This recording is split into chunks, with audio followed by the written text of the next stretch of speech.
পবিত্র, ইমামের পর ইমাম হাসান পবিত্র, ইমামের পর ইমাম হুসাইন আলাইহিস সালাম, তারা সবাই শুদ্ধ পবিত্র। সেজন্য আমরা বলি পাক পবিত্র। কি বলি? কি বলি? পাক মানে পবিত্র। পাক মানে কি? পবিত্র। তারা পাঁচজন পাক, প্রিয় নবীর সাথে আহলে বাইত চারজন, তারা সবাই পাক পবিত্র।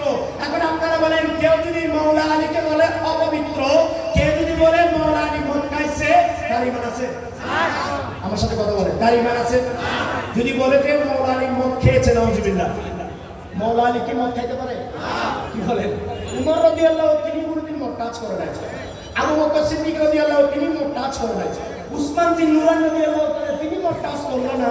আর যে মাওলা আলী প্রিয় নবীর সাথে সাথে ছিলেন, যে মাওলা আলী খানায়ে কাবায় আগমন করেছেন, যে মাওলা আলী প্রথম কাবার প্রিয় নবীর থুতু মুবারক, যে মাওলা আলী প্রথমে দুনিয়াতে এসে আমার নবীকে দেখেছেন, যে মাওলা আলী যুদ্ধের ময়দানে না গেলে যুদ্ধ হতো না, যে মাওলা আলী যুদ্ধের ময়দানে গিয়ে বিজয় অর্জন করতেন, যেই মাওলা আলীকে প্রিয় নবী নিজের কাছে রেখে রেখে বড় করেছেন, যেই মাওলা আলী মাহফিলুল কুবরার হুজরা মুবারকে আসা যাওয়া করতেন, যেই মাওলা আলী সর্বপ্রথম প্রিয় নবীর সাথে নামাজ পড়েছেন, যেই মাওলা আলী সর্বপ্রথম ঈমান এনেছেন, যেই মাওলা আলী সকলের ঈমানের কাবলা হয়েছেন, সেই মাওলা আলীকে যদি কেউ বলে মদ খেয়েছে, তার ঈমান নাই।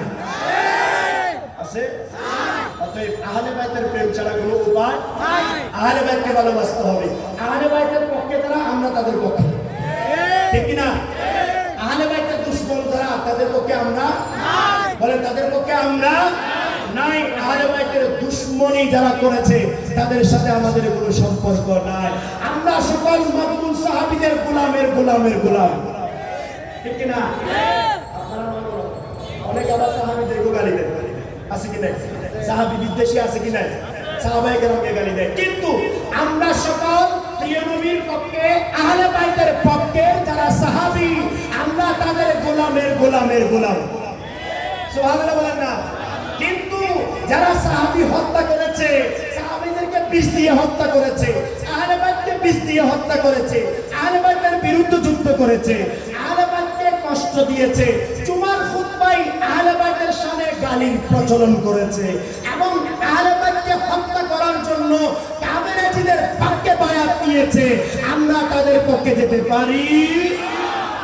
এই তারাই হলো মুয়াবিয়া, তারাই হলো মারওয়ান। সাবধান, মুয়াবিয়া মারওয়ানের পক্ষে গিয়েছেন তো ধ্বংস হয়েছে।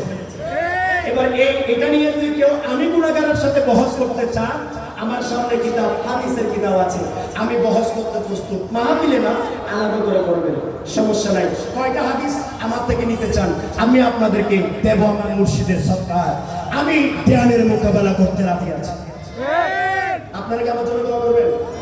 ঈমানের জন্য, দ্বীনের জন্য, আহলে বাইতের প্রেমের জন্য, সত্যিকার অর্থে সাহাবীদের গোলাম হওয়ার জন্য, আমি রাজাউল কাউসার বহসি মোকাবেলার জন্য রাজি আছি। কেউ যদি মুয়াবিয়া জিত নিয়ে আমার সাথে বহস করতে চান, আজকের এই চমনি বাজার থেকে আমার মুর্শিদকে সামনে নিয়ে, একজন মহান ওলি, মহান গৌস কুতুবকে সামনে নিয়ে আমি চ্যালেঞ্জ ঘোষণা করলাম, মুয়াবিয়া ইমাম ইসলামের দুশমন, মুয়াবিয়া সাহাবী হত্যাকারী, মুয়াবিয়া আহলে বাইতের দুশমন, মুয়াবিয়া কারবালার এক নম্বর হোতা, মুয়াবিয়ার মাধ্যমে যে সৃষ্টি হয়েছে, সেই মুয়াবিয়ার দালাল যারা, তারা সুন্নি নয়, তারা মুসলিম নয়।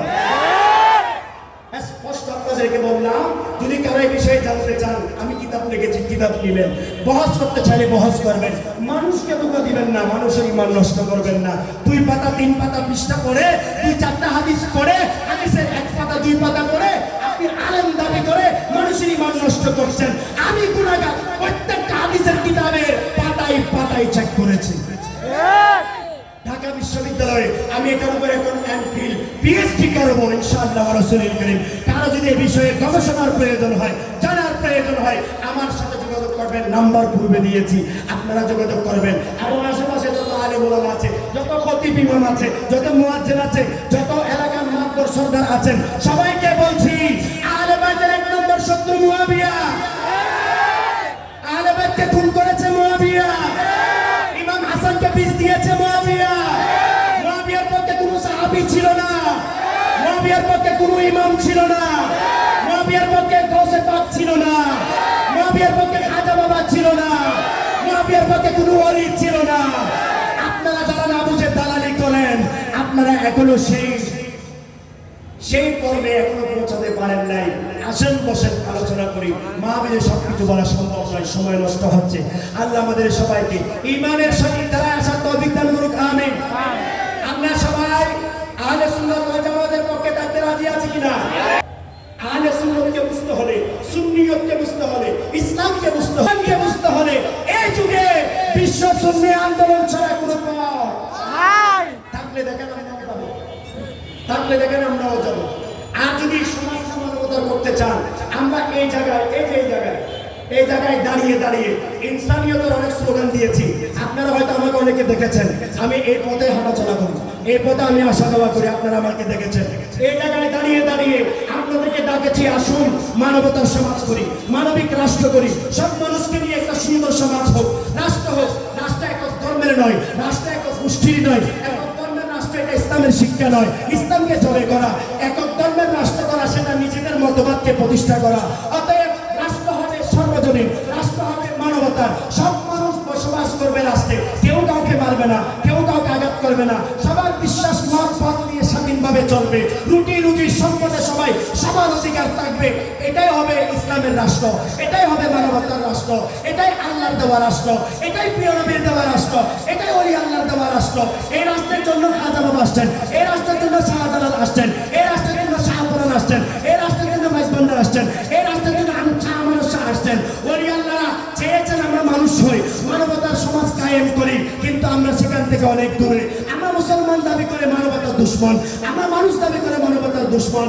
আর সময় নষ্ট করবেন না, বাদদেরকে সুযোগ দিবেন না, উগ্রবাদ জঙ্গিবাদকে প্রশ্রয় দিবেন না, মাদার দ্বারা ভাঙে তাদের পক্ষে যাবেন না, ইসলামকে যারা কলুষিত করে তাদের দ্বারায় যাবেন না।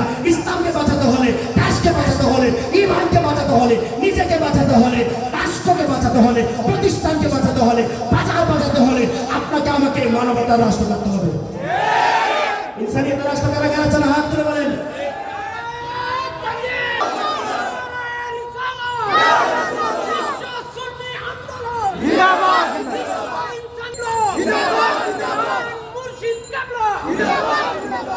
আলহামদুলিল্লাহ।